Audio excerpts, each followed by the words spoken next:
Hello everyone, my name is Artem Medvedev and you're listening to Leduc Radio. This is news and views for the week of May 16th. As always, we have a lot to discuss, but I wanted to start with a little eye-opener of this week. As you remember, during the election campaign, Stephen Harper and the Conservatives were always saying that if anyone else gets into power except for themselves, we'll see an increase in gas prices immediately. And what did we see as soon as Stephen Harper got his majority? We saw a great increase in gas prices throughout Canada. So apparently there was no connection between which party would win, or Stephen Harper knew that the gas prices would increase if his policies continue. And this is not the only Tory promise that was broken already after the election. Tories had a campaign pledge to show a budget surplus by the year 2014, and they have since backed off on this promise, saying that it is impossible to do. If you remember, during the election campaign, Stephen Harper and the Conservatives were actually saying that no other party would be able to attain a budget surplus by the year 2014. I'll keep a close eye on the Tory campaign promises from this point onwards to see what percentage actually does not get broken. In just a few weeks after the election, already two big campaign promises have been broken, and this is not a very encouraging start. Actually, to go back in time to Tory promises when Stephen Harper was not even in government, when he was running to become Prime Minister the first time around, he was saying that he will make government open and transparent. We all remember that quite well. Well, this week the Conservative government was once again given a failing grade for information access, and the Supreme Court decision saying that the government members are not subject to the access to information requests as much as they could be is not very helpful in improving this grade going forward, of course.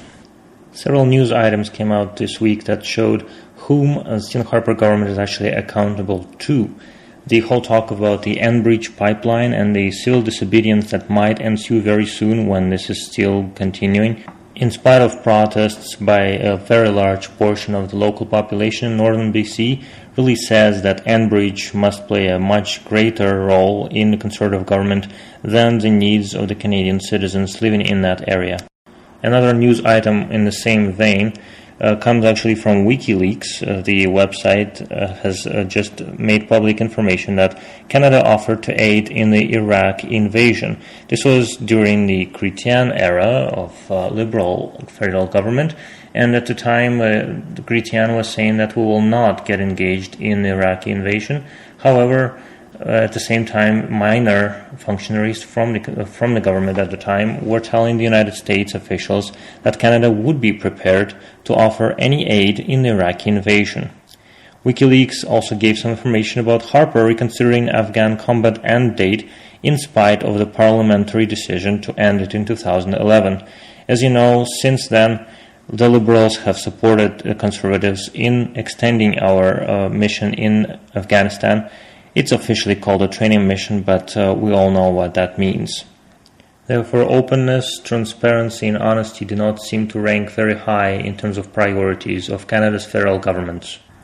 Ever since the election night, there's been a lot of talk about who actually benefited from the vote splitting and strategic voting, whatever it was, in the election. Two major sources, punditsguide.ca and rabble.ca, have since talked a lot about this and about the fact that Canada's real election map shows a real big surge for the Social Democrats, the NDP, throughout the country, including Alberta and including, of course, our riding of Edmonton-Leduc.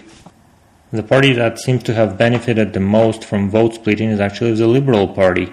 In many cases, when strategic voting guides were saying that you should vote Liberal, the Liberals actually made it only into third place. So I would say there is a lot of homework to be done by the proponents of strategic voting systems before the next federal election. Because right now their good intention seems to be making the situation even worse in a dozen of ridings throughout the country. And I wanted to add this week's show on a personal request note. As you know, there are forest fires ranging throughout Alberta, and Slave Lake is suffering greatly from it especially. And I was driving the other day and saw several people throwing their burning cigarettes out of their car windows. So just a little request. If you insist on smoking in your car, please at least do not throw the burning cigarettes out of your car when there is such a great danger of new fires starting and people's homes burning down and our province suffering even more. And this is it for this week. If you want to send me some feedback or questions, please find me on Twitter at Artem Medvedev, ARTEMMEDV, and at my blog at artemmedv.blogspot.com. I'd be happy to hear from you. You are listening to News and Views with Artem Medvedev on the Duke Radio.